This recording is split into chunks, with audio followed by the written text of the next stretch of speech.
میں باقاعدہ ملا مولانا جرجیز حفیظہ اللہ سے، ملاقات میری ہوئی ان سے، انہوں نے پوری داستان مجھے سنائی، بتایا، اور کئی قیدیوں سے میری ملاقات ہوئی۔ واللہ بتا رہا ہوں ہندوستان کے حالات بہت اچھے نہیں ہیں، بہت اچھے نہیں ہیں میرے بھائیوں۔ جب میں اس جیل کے اندر پہنچا تو میں نے ایسے معصوم لوگوں کو بھی دیکھا، ایسے معصوم بھائیوں سے میری ملاقات ہوئی۔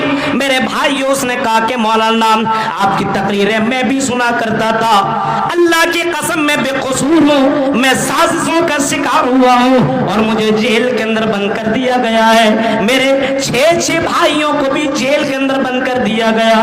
میرے گھر کے اندر بہنیں، جوان بہنیں، میری ماں ہے، میرا باپ بڈھا اکیلا گھر کے اندر ہے، وہ میری گھر کی عزت کی رکشا کیسے کرے گا؟ مولانا اگر آپ جلسے میں جاؤ تو میرے لیے اور ان بے قصور والوں کے لیے اور ان معصوم کے لیے دعا ضرور کرنا۔ میرے پیارے ساتھیوں، انہی معصوموں میں سے ایک ہمارے محترم مولانا جرجیز بھی اسی کے شکار ہوئے۔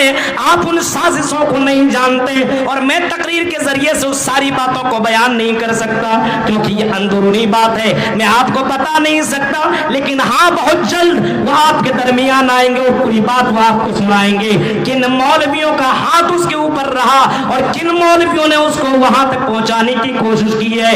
میرے بھائیوں، آج اس کی باری آئی، کل ہماری بھی باری آ سکتی ہے، کل کوئی اور مولوی بھی جیل کے اندر جا سکتا ہے۔ اس قوم کا رہبر اور رہنما یہ علماء ہے، ان کی حفاظت کرنا اور ان کی حفاظت کرنا مسجد اور مدرسوں کی، علماء کی، یہ ہماری ذمہ داری ہے۔ اللہ کی قسم اگر مدرسے ختم ہو جائے، اگر علماء ختم ہو جائے، اسی دن اللہ کہے گا سور پھونکنے والے فرشتے سے کہے گا اے اسرافیل اب سور پھونک دے۔ دنیا کو باقی رکھنے کا کوئی مقصد ہی نہیں ہے کیونکہ دنیا میں مدرسہ نہیں ہے، دنیا میں علماء نہیں ہے، اللہ کا نام لینے والا کوئی نہیں ہے، اب اس دنیا کو باقی رکھنے کی ضرورت نہیں ہے۔ میرے پیارے ساتھیوں، مدرسوں کو زندہ کرو، مدرسوں میں اپنے بچوں کو تعلیم دو، اپنی بچیوں کو تعلیم دلاؤ، اس کو بتاؤ اسلام کیا ہے، اس کو سکھاؤ اسلام کیا ہے۔